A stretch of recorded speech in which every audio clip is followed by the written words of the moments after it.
ஓம் சாய்ராம், ஜெய் சாய்ராம். என் அன்பு குழந்தையே, மற்றவரிடம் கேட்பதால் உன் குழப்பம் தீரப்போகிறதா? கிடையாதே. உன் கண்களிலிருந்து உன்னை முதலில் நீ பார். மற்றவரிடம் கேட்டால் அவர்கள் கண்ணோட்டத்தில்தான் அதற்கான பதிலை சொல்வார்கள். அது உனக்கு சரியாக இல்லாமல் கூட போகலாம். உனக்கான எல்லாம் உன்னிடத்தில் கேட்டு உன் மனதை நீ முதலில் புரிந்து கொள். அவைகள் எதுவுமே உன்னை எதிர்மறையில் திருப்பாது. ஏனென்றால் உனக்கு நல்லது நடக்கும் ஒரே குணம் அந்த மனம்தான். ஏங்கி நிற்கின்ற உன் மனதை பார்த்தால் என் மனம் துடிக்கின்றது. உனக்கானவையை நீ சுயமாக சிந்தித்துப்பார். அதை பழக்கமாக்கிக்கொள். அதனால் நீ எதற்கும் பயப்படாதே, கலங்காதே, பயப்படாதே, குழப்பமும் அடையாதே. உன்னில் நிச்சயம் வெற்றி என்ற தீபத்தை நான் தான் எப்போதோ ஏற்றி வைத்திருக்கின்றேனே. பிறகு ஏன் இந்த உன் மனக்குழப்பம்? நீ அறிய வேண்டியது என்னவென்றால், உனது செயலில் மனம் அலைந்து திரியாமல் உன்னை சார்ந்தவர்களுக்கும் உனது அருகில் உள்ளவர்களுக்கும் நன்மையளிக்கும் விதமாக எனது மொழிகளை ஏற்று ஒரே நிலைப்பாட்டுடன் செயல்படு. அது அனைவருக்கும் பயனளிப்பதாக இருக்கும். இந்த பிறவியில் மட்டுமல்ல, ஒவ்வொரு பிறவியிலும் என்னில் சார்ந்தடைந்த உங்களை வழிநடத்த என்னுடைய அனுபூதிகள் தோன்றிக்கொண்டே இருக்கும். ஏதாவது ஒரு ரூபத்தில் நான் உனக்கு துணை இருந்து கொண்டே இருப்பேன். எப்போது வேண்டுமானாலும் நீ என்னை கூப்பிடலாம். நான் உனக்கு துணையாகவே இருப்பேன். நீ எதை விதைக்கின்றாயோ அதுவே முளைக்கும். எதை நீ மற்றவர்களுக்கு செய்கின்றாயோ அதுவே திரும்ப வரும். அதனால் உன்னுடைய வம்சாவளியெல்லாம் செழித்து வளர நீ இப்போதிலிருந்தே நன்மையை செய்ய பழகிக்கொள். உன்னுடைய கர்மாக்களை எல்லாம் இப்பொழுதே குறைத்துக்கொள். உனக்கு நிச்சயம் அது துணையாக இருக்கும். நீ செய்யும் நன்மையே உன்னை காக்கும். அதனால் எது செய்தாலும் நன்மையாக இருக்கும்படி மட்டும் செய். எப்பொழுதோ நடந்ததை பற்றி நினைத்து கொண்டே இருக்காதே. நடந்ததை நினைத்து நீ வருந்தியது எல்லாம் போதும். இனி நடக்கப் போகும் இன்பத்தை நினைத்து இப்பொழுதே சந்தோஷமாக இருக்க உன்னை பழகிக்கொள். ஏனென்றால் வருங்காலத்தில் நிறைய சந்தோஷங்கள் உனக்காக நான் அளிக்கப் போகின்றேன். நான் உனக்கு அளிக்கப் போகும் இன்பங்களை அனுபவிக்க நீ தயாராக இருக்க வேண்டாமா? வருகின்ற காலம் உனக்கு வசந்த காலமாக மாறப்போகின்றது. அதை நீ சந்தோஷமாகவே அனுபவிக்கப் போகின்றாய். எப்போதும் துன்பத்தையே நினைத்து கொண்டு இருப்பதால் இன்பங்களை நீ அனுபவிக்க மறந்து விட்டாய். சந்தோஷம் என்பது எப்படி இருக்கும் என்பதையே நீ மறந்து விட்டாய். இனி அந்த சந்தோஷ வாழ்க்கையில் நான் உள் நுழைய வைக்கப் போகின்றேன்.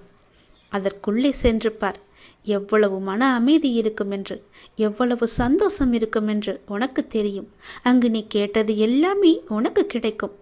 நீ தருவது என்னுடைய நன்மைக்கு தான் அப்பா என்று நீ எப்போது என்னிடம் வந்து சேர்ந்தாயோ அப்போதே உனக்கான வசந்த காலத்தை நான் ஆரம்பித்து விட்டேன். அதில் நுழைய போகும் நேரமும் வந்துவிட்டது தங்கமே. இனி உன் வாழ்க்கை சந்தோஷமாக மாறப்போகிறது. நீ கேட்டபடியே உன்னுடைய வாழ்க்கையை நான் உனக்கு அளிக்கப் போகின்றேன்.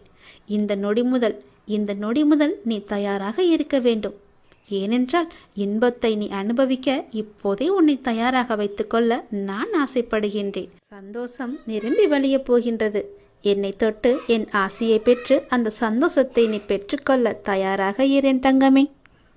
உன்னுடைய எண்ணங்களும் உணர்வுகளும் சிந்தனைகளும் செயல்களும் நம்மை சுற்றி இருக்கும் மனிதர்களுக்கு நல்லது மட்டுமே நினைக்கும், நல்லது மட்டுமே செய்யும் எனில் நீ என்னை தேட வேண்டிய அவசியமே இல்லை. நீ நல்லது செய்வாய் என்றால் நான் உன்னை தேடி நானே வருகிறேன்.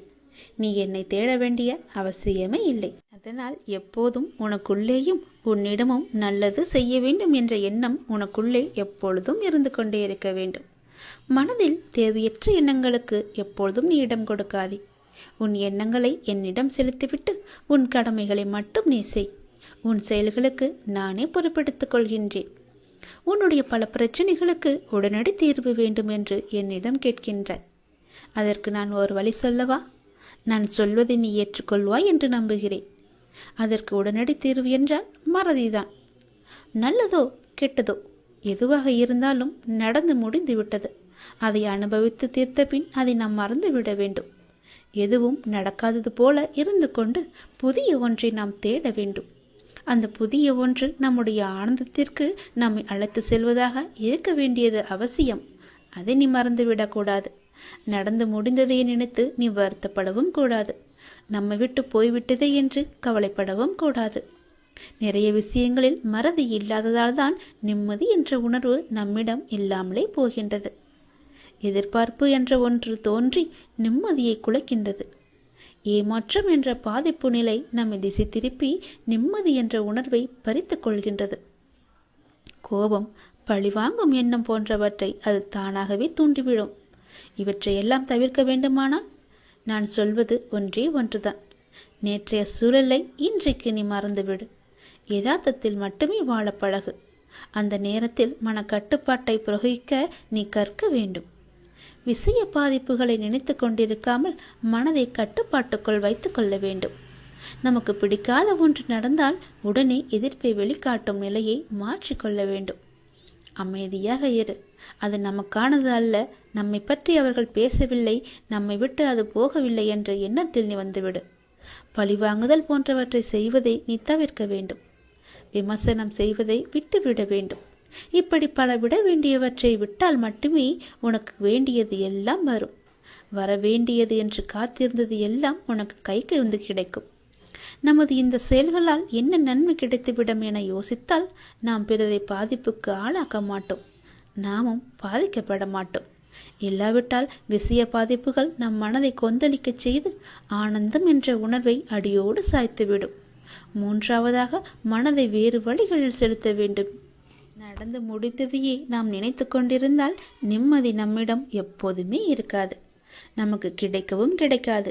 அது ஒரு எட்டா கனியாகவே எப்போதும் இருக்கும். மனதில் நமக்கு தெளிவும் பிறக்காது.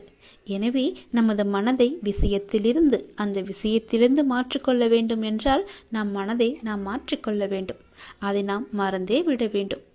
என்றாவது ஒரு நாள் போனால் போகட்டும் என நினைக்கத்தான் போகின்றோம். அதை இப்போதே நினைத்து பாருங்களேன். அது நடந்து வெகு காலத்திற்கு பிறகு நினைக்காமல் உடனே நினைத்தால் விளைவு நன்றாக இருக்கும் அல்லவா? வாழ்நாளில் அனுபவங்களை நாள்தோறும் அனுபவித்துக் கொண்டே வருகின்றோம். அதை நினைவில் வைத்திருந்தால் நல்லது நடக்குமா? அதை அப்படியே விட்டுவிட வேண்டும். இதற்கு நம் மனதை மாற்றுவதே ஒரு சிறந்த வழி, மகத்தான வழி. நான் சொன்ன வழி உனக்கு நன்மையாக இருக்கும் என்று நம்புகிறேன். அதை நிச்சயம் கேட்டு அதன்படி நடப்பாய் என்று நம்புகிறேன். அதன்படி நடந்தால் நிச்சயம் உன் வாழ்வில் பல நிம்மதிகள் உன்னை வந்து சேரும். சந்தோஷங்களும் தானாகவே வரும். நிம்மதிக்கான வழியை நான் காமித்து விட்டேன். அந்த வழியில் போவதும் போவாமல் இருப்பதும் உன்னுடைய கையில் தான் இருக்கிறது, உன்னுடைய மனதில் தான் இருக்கிறது.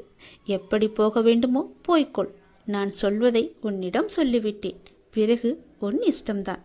வாழ்க்கையில் நீ ஓடும் இடமெல்லாம் துன்பமும் கஷ்டமும் அவமானமும் உன்னை நிழல் போல் உன்னை தொடர்ந்த காலம் இப்போது உனக்கு கடந்த காலமாக மாறப்போகிறது.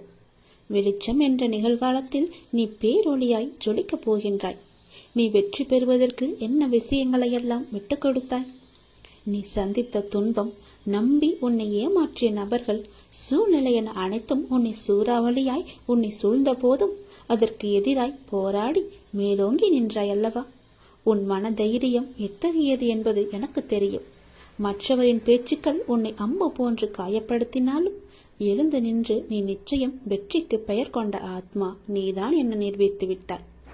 உன்னை வளரவிடக்கூடாது என நினைத்தவர்கள் முன்னிலையில் நீ விருட்சமாக வளர்ந்து நிற்கப் போகின்றாய். அதற்கான தேடலில்தான் நான் உன்னை எனக்கு பார்க்க அனுமதித்தேன். உன்னை மாயை என்ற விதி போன்று எதிர்மறை நிலைகள் உன்னை ஆட்டினாலும், சுற்றி நின்று உன் வழியை அடைத்தாலும், உன் எதிர்மறை நேரம் உன்னையே உனக்கு எதிராக சந்தித்து வைத்த போதெல்லாம் அதை மீறி எழுந்து நின்றாய் அல்லவா? என் மீது இந்த நம்பிக்கையால் என்ன கம்பீரம் என் பிள்ளைக்கு என்று நானே பூரிப்பும் அடைந்தேன். தேடிய விஷயங்கள் உனக்கு பதில் அளித்ததா? அதனால் உன் மனம் அமைதி அடைந்ததா என்று யோசித்து பார்த்தாயா? என்றைக்கும் ஒன்றை மட்டும் நீ புரிந்து கொள். உன் சுழற்சியான எண்ணங்கள் தான் உன் நிம்மதி தொலைவதற்கான எதிரி. எதற்கும் நீ அஞ்சாதே.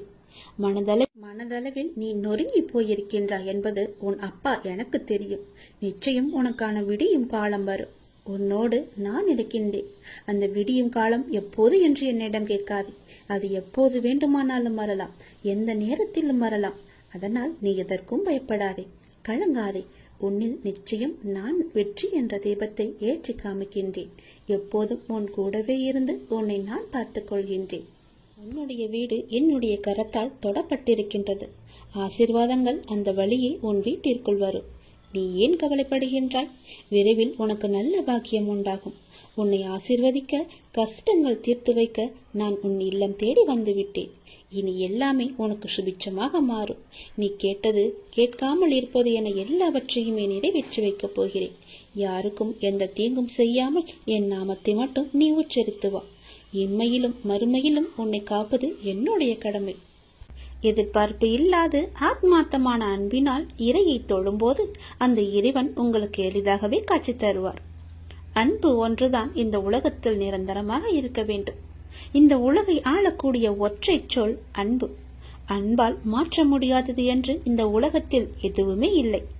அன்பு என்ற ஒன்று உங்களிடம் அதிகமாக இருந்தால் உங்களுக்குள் கடவுள் தன்னை உருவேற்றி தானாகவே அதில் வந்து அமர்ந்து விடுவார். ஒரு நாளில் எதை பற்றி நீங்கள் அதிகமாக சிந்தித்துக் கொண்டு இருக்கின்றீர்களோ நீங்கள் அதுவாகவே மாறிவிடுவீர்கள். முடிந்தவரை கோபம், பொறாமை, வெறுப்பு போன்ற எண்ணங்களை விடுத்து அன்பால் நிரம்பி நல்ல எண்ணங்களை மனதால் நீங்கள் சிந்தியுங்கள். நாம் அளிக்கும் அன்பை மீண்டும் எதிர்பார்க்கும் பொழுதுதான் நாம் ஏமாற்றம் அடைகின்றோம். எந்த எதிர்பார்ப்புமின்றி நீங்கள் அன்பு செலுத்துங்கள். எந்த நிபந்தனைகளுமின்றி, எதிர்பார்ப்புகளுமின்றி எல்லோரிடமும் அன்பை அளியுங்கள். அப்பொழுது உங்கள் உலகமே உங்களுக்கு புதிதாக தோன்றும். குறிப்பாக பார்த்தால் உங்களை நீங்களே அளவற்ற அன்பு செய்யுங்கள். உங்களை நீங்களே அன்பு செய்தால் தேவையற்ற எண்ணங்களை உங்கள் மனதிற்குள் திணித்து உங்களை நீங்களே கஷ்டப்படுத்திக் கொள்ள மாட்டீர்கள். உங்களுடைய ஆரோக்கியத்தை கெடுத்துக் கொள்ளவும் மாட்டீர்கள். உங்கள் ஆரோக்கியம்தானே உங்களுக்கு நல்லது. அன்பு குறையும் பொழுதுதான் குற்றங்கள் பெரிதாக பார்க்கப்படும். குடும்பத்தில், தொழிலில், நண்பர்களுடன், தெரிந்தவர், தெரியாதவர், விலங்குகள், பறவைகள், தாவரங்கள், பஞ்சபூதங்கள் இவை எல்லாவற்றுக்கும் அடிப்படையான இறைவன் என்று அனைவரிடமும் அன்புடன் நாம் இருப்போம். பல மடங்காக மீண்டும் அன்பை நாம் பெறுவோம். அன்புதான் உங்கள் பலவீனம் என்றால் நீங்கள் தான் உலகிலேயே மிக பெரிய பலசாலி. அதை நீங்கள் புரிந்து கொள்ளுங்கள். வெறுப்பது யாராக இருந்தாலும் நீங்கள் அனைவரையும் நேசித்து நாம வாழ்ந்து வருவோமே. நேசிப்பது நாம் தான் என்று சந்தோஷமாக வாழ்ந்து வருவோமே. உங்கள் வாழ்க்கையை நீங்கள் அன்பால் நிரப்பி பாருங்கள். உங்கள் வாழ்க்கையில் எவ்வளவு சந்தோஷமான பூக்களை சந்தோஷமாகவே பறிப்பீர்கள் என்று. உங்கள் வீடு, உங்கள் தோட்டம், உங்கள் இல்லம், உங்கள் சுற்றியுள்ள அனைத்துமே சந்தோஷத்தால் நிரம்பி வழியும். அதனால் யாரிடமும் அன்பு செலுத்த நாம் தவற வேண்டாம், மறக்கவும் வேண்டாம். உங்கள் மனதில் எதையோ நினைத்து கவலைப்பட்டு கொண்டிருக்கவும் வேண்டாம். இதை பற்றியும் நீங்கள் கவலையும் படாதீர்கள். என்னை நினைத்து உங்கள் வீட்டில் ஒரே ஒரு விளக்கு ஏற்று. உன்னுடைய மனநிலையை நான் மாற்றி காமிக்கின்றேன். உன் மனம் முழுவதும் நானே வந்து அமர்ந்து அந்த இடத்தில் அன்பை பொழிய வைக்கின்றேன். அன்பு பொழிந்து விட்டால் போதும், உன் இல்லமும் மனமும் சந்தோஷத்தில் பூத்து குலுங்கும். எனக்காக ஒரே ஒரு நாளாவது உன் வீட்டில் விளக்கு ஏற்றுவை. உன் மனநிலை மாறி சந்தோஷமாக இருப்பதை நீயே பார்ப்பாய். உனக்கு நிம்மதி இருக்கும். என்னை எப்படியாவது பார்த்துவிட வேண்டும் என்ற ஆசை உன் மனதிற்குள்ளே வந்து விட்டது. வர முடியாதபடி பிரச்சனைகளால் உன்னுடைய உடலும் உன்னுடைய மனமும் சோர்வடைந்து இருக்கின்றன. சரிதானே? கவலையப்படாதே. உன் பிரச்சனைகள் எல்லாவற்றையுமே நான் சரி செய்து தருகிறேன். பெறுவது மட்டுமல்ல அன்பு, கொடுப்பதும் தான் அன்பு. என் பிள்ளைக்கு தேவையான அன்பை நான் எப்போதும் கொடுத்து கொண்டே இருப்பேன். சுற்றி நடப்பவைகளை, வாழ்வை பற்றிய உன் கண்ணோட்டத்தை மாற்றி அமைக்கும் வல்லமையை நான் தருகிறேன். சென்ற வாரம் வரை நினைத்ததற்கு முற்றிலும் மாறாக ஒரு புதிய கண்ணோட்டத்தில் உன்னை சுற்றி உள்ளவர்களையும் உன்னை சுற்றி நடப்பவர்களையும் நீ கண்டிருப்பாய். தெளிவான மனநிலையெல்லாம் உண்டாகும். கவலைப்படாதே, எல்லாம் தெளிவாகும். உன் வாழ்வில் உண்மையான சந்தோஷம் எது என்று நீ உணரும் தருணம் வந்துவிட்டது. தேவையற்ற கவலைகளுக்கு முடிவும் வந்துவிட்டது. ஒரு அழகிய கப்பல் கடலின் மேலாடி சென்று கொண்டே இருக்கிறது. திடீரென்று ஒரு பெரிய பாறையில் மோதி உடைந்து விடுகிறது. அந்த கப்பலில் இருந்தவர்கள் கடலில் விழுந்து தத்தளிக்கின்றார்கள். நீந்தி கரை சேர முடியுமா என்று பயத்தில் இருக்கின்றார்கள். இன்னொரு கப்பல் வந்து அவர்களை காப்பாற்றுமா? அதுவரை அவர்கள் உயிர் வாழ முடியுமா? அது என்ன கப்பல்? அதுதான் மனம் என்ற கப்பல். அப்படி எது சென்றது? நம்முடைய புத்தி என்ற துடுப்பால் துளாவி அதை நாம் செலுத்தி கொண்டே இருக்கின்றோம். அதில் என்ன இருக்கின்றது? சினம் என்ற சரக்கு இருக்கின்றது. அது எங்கே இருக்கின்றது? அது எங்கே போகிறது? வாழ்க்கை என்ற அடர்ந்த கடலில் சென்று கொண்டிருக்கிறது. அப்படியென்றால் என்ன ஆச்சு? காமம் என்ற பாறை வந்து நம்மை தாக்கி வைத்தது. பிறகு ஒன்றும் தெரியாமல் தத்தளித்து கொண்டிருக்கின்றோம். அந்த நேரத்திலாவது ஒற்றியூர் என்ற ஊரின் தலைவனாகிய கடவுளை உன்னை நினைக்கும் புத்தியை தருவா என்று வேண்டிக்கொள். நிச்சயம் நீ தப்பிக்கலாம். எல்லாவற்றிலும் இருந்து, எல்லா விதமான பிரச்சனைகளிலும் இருந்து நிச்சயம் தப்பிக்கலாம். பயமின்றி சொல், நன்மையாகவே சொல். நன்மை நடக்க வேண்டும் என்று சொல்லிக்கொண்டே இரு. எவ்வளவு பெரிய ஆபத்து வந்தாலும் நீங்களே எனக்கு துணை இருங்கள் என்று சொல்லிக்கொண்டே இரு. படைத்த எனக்கு காப்பது எவ்வளவு பெரியது என்று உன் கடவுளுக்கு தெரியும். அவரும் கர்வம் கொண்டு இருக்கின்றார். படைத்தது நான் தானே, உன்னை காப்பாற்ற மாட்டேனா என்று. நீங்கள் யாருக்காவது ஏதாவது கொடுக்க வேண்டுமென்றால் பிரதிபலன் எதிர்பாராமல் தயங்காமல் செய்யுங்கள். உங்களுக்கே தெரியாமல் அது பல வழிகளில் உங்களுக்கே தெரியாமல் திரும்பி வரும். உலகத்தில் ஒருவரே எல்லாவற்றையும் தன் வாழ்நாளில் ஒழுங்குபடுத்திவிட இயலாது. அது தேவையில்லாததும் கூட. மலையை தலையால் முட்டி உடைக்கவும் முடியாது. ஆனால் சிறு பாறையை பெயர்த்தெடுக்க முடியும்.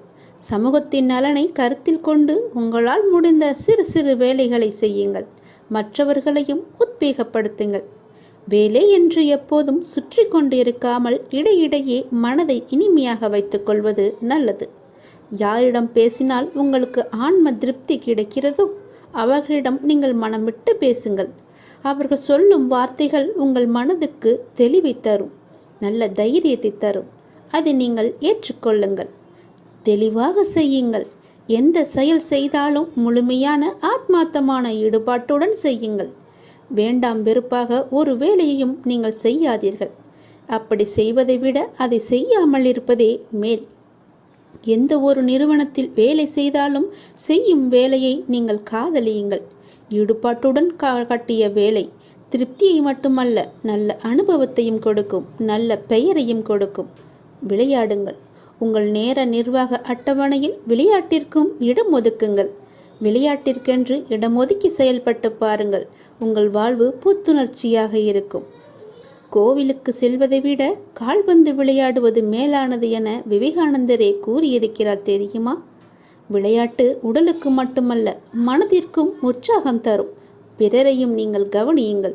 உங்கள் விருப்பங்களையும் தேவைகளையும் மட்டுமே சிந்தித்து கொண்டு இருக்காதீர்கள். உங்கள் மனதிற்கு சிறிது நேரம் இளைப்பாறுதல் தாருங்கள். உங்கள் மனதை சிறிது நேரம் ஓய்வெடுக்கச் செல்லுங்கள். எப்பொழுதும் அந்த மனதிற்குள்ளே போட்டு உலர்த்தி கொண்டே இருக்காதீர்கள். அது மன உளைச்சலில் கொண்டு போய் வந்துவிடும். நமது விருப்பு வெறுப்புகளுக்கு எல்லையே கிடையாது. சுற்றி இருப்பவர்களையும் நீங்கள் கொஞ்சம் கவனியுங்கள். யாருக்கேனும் உதவி தேவைப்பட்டால் எந்த ஒரு பிரதிபலனும் எதிர்பாராமல் தயங்காமல் செய்யுங்கள். அது உங்களுக்கே தெரியாமல் பல வழிகளில் உங்களை வந்து சேரும். உங்களை மட்டுமல்ல, வருங்காலத்தில் உங்கள் குழந்தைகளுக்கும் வரும். ஜென்மம் ஜென்மமாகவே அது பலவித நன்மைகளை கொண்டு வரும். எந்த ஒரு எதிர்பார்ப்பும் இல்லாமல் நீங்கள் செய்யும் நன்மை நிச்சயமாகவே உங்களுக்கு கை கொடுக்கும். ஆபத்து காலத்தில் உங்களுக்கு அது உதவும். பாபாவின் அறிவுரை என்பது மிகவுமே ஆழமானது, அழகானது, அற்புதமானது. அந்த அறிவுரையை ஏற்று அதன்படி நாம் செயல்பட்டுமே என்றால் அவரின் வழியிலேயே நாம் எளிதாக எல்லாவற்றையுமே கடந்து வாழ்ந்து விடலாம். எத்தனை நாட்களாக, எத்தனை வருடங்களாக உன்னுடைய வேலை முடியும் என்று காத்து கொண்டே இருந்தாய். அது முடியாமல் தவறிக்கொண்டே போயிருந்தது. எதற்கு, ஏன் என்று காரணங்களை எல்லாம் கேட்காதே. நான் சொல்கிறேன், 3 ஆண்டுகளாக நிலுவையில் இருந்த உன்னுடைய வேலை விரைவிலேயே நடைபெறப் போகிறது. பெரும் லாபம் உனக்கு கிடைக்கப் போகிறது. நீங்கள் எல்லாவற்றையுமே பெறப்போகிறீர்கள். உங்கள் மனதில் நேர்மறை எண்ணங்கள் இருப்பவர்களோடு மட்டுமே நீங்கள் பழக வேண்டும். உங்கள் வாழ்க்கையும் முன்னேறும். நம்மை சுற்றி எப்போதுமே நேர்மறை அதிர்வு இருந்தால் நாம் இயல்பாகவே அதிக முனைப்போடு ஒரு விஷயத்தை செய்வோம். எனவே எதிர்மறை எண்ணத்தோடு ஒரு செயலை செய்பவர்களை எப்போதுமே நீங்கள் பக்கத்தில் வைத்துக் கொள்ளாதீர்கள். தெரியாது, நடக்காது, முடியாது, கிடைக்காது என சொல்பவர்களை விரட்டி அடித்து விடுங்கள். உங்களை நீங்களே உற்சாகமாக வைத்துக் கொள்ளுங்கள். உற்சாகமாக இருங்கள். சோகத்தை விட்டு விடுங்கள். எப்போதுமே உற்சாகம் கொப்பளிக்க வேலையையும் செய்யுங்கள். இந்த வேலையை செய்ய வேண்டுமே என செய்து முடிக்காமல், இந்த வேலையை நம்மை விட வேறு யாரும் இவ்வளவு சிறப்பாக செய்ய முடியும் என்று நினைத்து செய்யுங்கள். வேறு யாரும் சிறப்பாக செய்ய முடியாது என்பதை மற்றவர்களுக்கு உணர்த்த வேண்டும் என எண்ணி நீங்கள் அந்த வேலையை பாருங்கள். நாம் இங்கு மனித களமேடையில் இறையால் அனுப்பப்பட்ட வேடதாரிகள். கொடுத்த வேடத்தில் அவனால் பணிக்கப்பட்ட வேலைகளை திறம்பட செய்ய வேண்டும். மிக அவசியம் இது. இறை வழங்கிய கடமைகளுக்கு மதிப்பளித்து எவ்வளவு திறம்பட செய்ய முடியுமோ அவ்வளவு திறம்பட செய்யுங்கள். மீண்டும் உங்களுக்கு வாய்ப்பு கிடைக்காது. ஆகவே கிடைத்த வாய்ப்பினை பக்குவமாக பயன்படுத்திக் கொள்ளுங்கள். மிகச் சரியாக பயன்படுத்திக் கொள்ளுங்கள். மிக ஆழமாக உணருங்கள். உங்களின் உடல் வலிமை, பண வலிமை எல்லாவற்றையுமே தாண்டி மன வலிமை மிக முக்கியம் என்பதை நீங்கள் உணர்ந்து கொள்ளுங்கள். உங்கள் வலிமையை உணர்ந்து செயலாற்றினால் உங்களுடைய வாழ்வு இனிக்கும். வாழ்க்கை தரும் துன்பங்கள் வலிமையானதுதான். ஆனால் மனிதனின் நம்பிக்கை அதைவிட வலிமையானது. தவறேதும் செய்யாமல் தன் மானத்தை சீண்டும் நிலை வந்தால் எவரையும் எங்கேயும் எதிர்த்து நில்லுங்கள். அதில் எந்த ஒரு தவறுமே கிடையாது. தப்பே இல்லை. அழைப்பு வரும் வரை உழைப்பு அவசியம். அவமானத்தின் வழி அழகிய வாழ்க்கைக்கான வழி. அதை பற்றியெல்லாம் பெரிதாக நீங்கள் சிந்திக்க வேண்டாம். அவமானம் நாம் அடைந்து விட்டோமே என்று ஒளிந்து விட வேண்டாம். அழகிய வாழ்க்கைக்கான வழியே அதுதான் என்பதை நீங்கள் மறந்து விடாதீர்கள். நகர்ந்து கொண்டே இருங்கள். ஒவ்வொருடமிருந்தும் ஒரு பாடத்தை நீங்கள் கற்றுக்கொண்டு உங்கள் வாழ்க்கை பாதையில் நீங்கள் பயணித்து பாருங்கள். வெற்றி உங்களுக்கே திரும்பி வரும் என்பதை நீங்கள் மறந்து விடாதீர்கள். எத்தனை நாட்களாக காத்திருந்தாய்? 3 ஆண்டுகளாக காத்து கொண்டிருந்தாய் அல்லவா? அந்த வேலை இப்போது சிறப்பாக நடைபெறப் போகிறது. கவலையின்றி இரு. எனக்காக கொஞ்சம் நேரம் ஒதுக்கி இதை கேள். உன்னை பற்றி நான் முழுமையாக சொல்கிறேன். உன்னுடைய மனநிலை எப்படி இப்போது இருக்கிறது என்று நான் சொல்கிறேன். முழுமையாக எனக்காக நேரம் ஒதுக்கி கவனமாக கேள். நீ எங்கிருந்தாலும் நான் உன்னுடன் இருப்பேன். உன்னுடன் மட்டும்தான் இருப்பேன். நீ இப்போது எந்த நிலையில் இருக்கிறாய் தெரியுமா? இன்ப நிலை நீங்கி துன்ப சுமையை நீ சுமந்து கொண்டிருக்கிறாயே. அனுபவிக்க இன்னும் என்ன இருக்கிறது என்ற அளவில் துன்பத்தின் எல்லை வரை சென்றுவிட்டு வெறுமையாய் நின்று என் சன்னதியில் எனது முகத்தை உற்று பார்த்து அழுது கொண்டிருக்கிறாய். உன்னை நான் கண்டு கொள்ளவில்லை என்று நினைத்தும் கொண்டிருக்கிறாய். உன்னை கரிசனத்தோடு நான் கவனித்து கொண்டுதான் இருக்கிறேன். ஒவ்வொரு முறையும் உன்னை தைரியப்படுத்தி கொண்டுதான் வருகிறேன் என்பதை நீ நினைவுபடுத்திக்கொள். நான் உனக்கு ஒன்றும் செய்யவில்லை என்று மட்டும் நினைத்து விடாதே. உனக்கே தெரியாமல் நான் பல விதத்தில் உனக்கு உதவி கொண்டிருக்கிறேன். இன்னும் நீ கடந்து போக வேண்டிய தூரம் கொஞ்சம் மட்டும்தான் இருக்கிறது. அதுவரை எல்லையற்ற பொறுமையோடு நீ காத்திரு. உனக்கு மிகவும் பொறுமை தேவை. தீவிர நம்பிக்கையோடு உனது சுமையின் கணம் தெரியாமல் இருப்பதற்காக எனது நாமத்தை நீ உச்சரித்தபடியே இருக்க வேண்டும். எனது சத்தத்தை உணர்வுள்ள நீ கவனித்து கொண்டு அதன்படி நடந்து கொள். அப்போது உனக்கு ஆறுதல் கிடைக்கும், மன நிம்மதி கிடைக்கும். நீ இப்போது கவலைப்பட்டு கொண்டிருக்கிறாயே, அந்த கவலை உனக்கே தெரியாமல் காணாமல் போய்விடும். இருந்த இடம் தெரியாமல் போய்விடும். நீ எதை பற்றியுமே மனதில் வைத்துக்கொண்டு சஞ்சலப்பட்டு கொண்டிருக்காதே. நான் உன் கூடவே இருக்கிறேன். எது வந்தாலும் நான் பார்த்து கொள்கிறேன். என்னுடைய அருள் நான் உனக்கு தருகிறேன். என் அருள் முழுவதையும் ஆசீர்வாதத்தையும் நான் உனக்கு தருகிறேன். நான் உனக்கு அருள் செய்ய காத்து கொண்டிருக்கிறேன். இப்படியெல்லாம் நான் செய்யும்போது நீ எதற்காக வீணாக கவலைப்பட்டு கொண்டு உன்னை நீயே வருத்தி கொண்டிருக்கிறாய்? வேண்டாம் தங்கமே. வீசும் காற்றுக்கு அளவுகோல் தெரியாது. பாய்ந்து சுழன்று வரும் அலையான நீருக்கு அளவு கிடையாது. சுடர் கொண்டு எரியும் நெருப்புக்கு அளவை எட்ட முடியாது. பரந்த ஆகாயத்திற்கு எல்லை என்ற அளவுகோல் இல்லை. நீளம் என்ற பரந்த பூமிக்கு ஆழங்களின் அளவுகோல் இல்லை. நீ போகும் தூரத்திற்கும் கடக்கும் பாதைக்கும் உன் அனுபவங்களுக்கும் அளவுகோல் உண்டா? இவற்றுக்கே இல்லை என்ற போது உன் வெற்றியை மட்டும் உனக்கு அளவுகோல் வைத்தால் நான் கொடுப்பேன். உனக்கான எல்லாமே தக்க சமயத்தில் கொடுத்து நான் உன்னை வாழ வைப்பேன். உன்னுடைய பாதைகள் எல்லாமே தெளிவாகும் காலம் வந்துவிட்டது. பணிகள் படர்ந்து இருள் சூழ்ந்த கஷ்டங்கள் எல்லாமே விலகி போகப் போகிறது. உன் மனம் நொந்து போன விஷயங்கள் எல்லாமே இப்போது உன் மனம் மகிழ்ச்சி அடையும் அளவிற்கு இனிமேல் ஒன்றின் பின் ஒன்றாக நிகழப்போகிறது. நிம்மதி என்ற மலர் உன் வீட்டில் பூக்கப் போகிறது, உன் மனதில் மலரப் போகிறது. இனிமேல் தென்றலாய் வசந்தமாய் நீ எப்போதும் வசந்த காற்றை சுவாசிக்கப் போகிறாய். நீ எதற்காகவுமே பயப்படாதே, கலங்காதே. உன்னில் வெற்றி என்ற தீபத்தை நான் ஏற்றி காமிக்கிறேன். அகிலத்தின் ரூபமாய் நான் எப்போதுமே உனக்கு துணையாக இருப்பேன். இது நிச்சயமாகவே நடக்கும். எதை பற்றியுமே கவலைப்படாதே. இன்றைய இப்போதைய சூழ்நிலையை வைத்து எதிர்காலத்தை நீ தீர்மானித்து விடாதே. எல்லாவற்றையுமே நானே பார்த்து கொள்கிறேன். உன் அப்பா நான் இருக்கும்போது எதற்குமே நீ கவலைப்படாதே. உன்னை தேடி யதார்த்தமாக ஒருவர் வருகிறார் என்றால் அவர் எதற்காக வருகிறார் தெரியுமா? இந்த இடத்திற்கு போனால் கிடைக்கும் என்ற நம்பிக்கையோடு தான் வருகிறார். உன்னால் கொடுக்க முடியும் என்ற நம்பிக்கையோடு தான் வருகிறார். அவருக்கு இருக்கும் நம்பிக்கை உனக்கு இல்லையா? உன்னால் கொடுக்க முடியவில்லையா? எல்லாம் முடியும். நீ ஒரே ஒரு முறை கொடுத்துப்பார். உன்னால் இல்லை என்று சொல்ல முடியாத அளவுக்கு எல்லாமே உன்னை தேடி தானாக வரும்.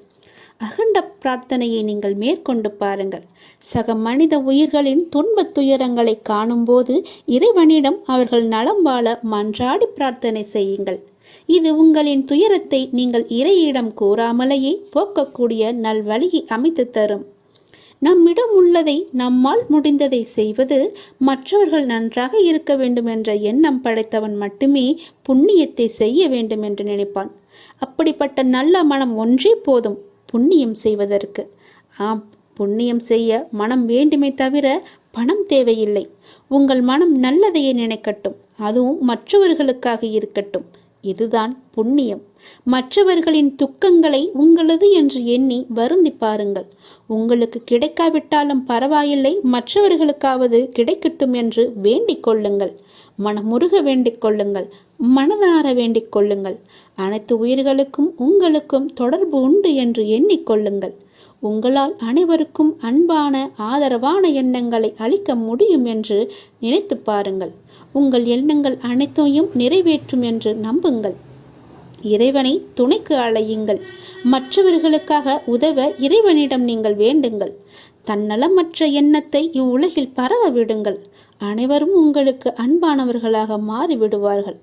உங்கள் உள்ளம் மகிழ்ச்சியாகிவிடும். அனைவரும் நிம்மதியாக வாழ்வார்கள். அந்த மகா புண்ணியம் உங்களை மட்டுமே வந்து சேரும். இந்த புண்ணிய செயலுக்கு நீங்கள் செலவு செய்தது என்ன? பிரார்த்தனை மட்டுமே, வேறு ஒன்றுமே கிடையாதே. ஒரு பைசா கூட நீங்கள் செலவு செய்யவில்லை. எங்கும் அலையவும் இல்லை. யாரிடமும் கோபமும் கொள்ளவில்லை, பொய்யும் கூறவில்லை. யாரிடமும் எதற்காகவும் நீங்கள் கையேந்தவும் இல்லை. யாரும் உங்களை குறை கூறப் போவதும் இல்லை. எதையும் நீங்கள் இழக்கப் போவதும் இல்லை. எதையும் இழக்காமல் நீங்கள் புண்ணியத்தை மட்டுமே சம்பாதித்திருக்கிறீர்கள். சரி, இதை எப்படி நாம் செயல் வடிவத்திற்கு கொண்டு வருவது என்பதை பார்ப்போமா? இதை செயல் வடிவத்திற்கு கொண்டு வருவது மிக மிக எளிது. தினமும் ஏதேனும் ஒரு நேரத்தில் யாராவது ஒருவர் நன்றாக இருக்க வேண்டும் என்று எண்ணி பழகிக்கொள்ளுங்கள்.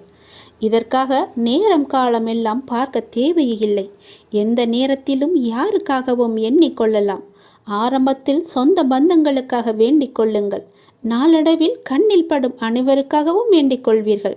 நாட்கள் செல்ல செல்ல நீங்கள் கேள்விப்பட்டவர்களுக்காகவும் அவர்கள் நல்ல முறையில் வாழவும் நீங்கள் எண்ண துவங்குவீர்கள். நீங்கள் வேண்டிக் கொள்ளும் நபர் பற்றி கவலைப்படாதீர்கள். அவர் எவ்வளவு மோசமானவராக இருந்தாலும் அவர் நல்ல முறையில் வாழ வேண்டும் என்று நீங்கள் வேண்டிக் கொள்ளுங்கள். ஒரு ஆம்புலன்ஸ் வண்டி சத்தம் கேட்கும் போதெல்லாம் அதில் பயணம் செய்பவர் நல்ல முறையில் குணமடைய இறைவனை வேண்டிக் கொள்ளுங்கள். யாரோ ஒருவர் விபத்தில் அடிபட்டு விட்டார் என்று கேள்விப்பட்டால் அவர் உடல் நலம் பெற எண்ணிக்கொள்ளுங்கள். மனிதர்கள் மட்டுமல்ல, அனைத்து உயிர்களிடமும் இந்த செயலை நீங்கள் செய்யுங்கள். தெருவோரம் ஒரு மரம் வெட்டப்பட்டிருந்தால் அதற்காகவும் நீங்கள் எண்ணிக்கொள்ளுங்கள். அந்த மரத்தை வெட்டியவர் மேலும் சில மரங்களை நடட்டும் என்று வேண்டிக் கொள்ளுங்கள். வெட்டப்பட்ட மரம் மற்றவர்களின் வாழ்வாதாரத்திற்கு உதவட்டும் என்று எண்ணிக்கொள்ளுங்கள். உலகத்தில் உள்ள அனைவரும் நன்றாக இருக்கட்டும் என்று ஒற்றை வரியிலே முடித்து கொள்ளாதீர்கள். ஒவ்வொருவரையும் நினைவில் வைத்து தனிப்பட்ட முறையில் அவர்களுக்காக நீங்கள் நன்மைக்காக வேண்டிக் கொள்ளுங்கள். இதுபோல் அகண்ட பிரார்த்தனையை மேற்கொள்ளுங்கள். மிக பெரிய புண்ணியம் உங்களை வந்து சேரும். இப்படியெல்லாம் செய்ய முடியுமா கேட்டால் நிச்சயமாகவே செய்ய முடியும். இந்த எண்ணங்களுக்காக நீங்கள் பணமாக செலவு செய்ய வேண்டியது எதுவுமே கிடையாது. ஆனால் இதன் மூலம் கிடைப்பதோ மிக பெரிய புண்ணியம்.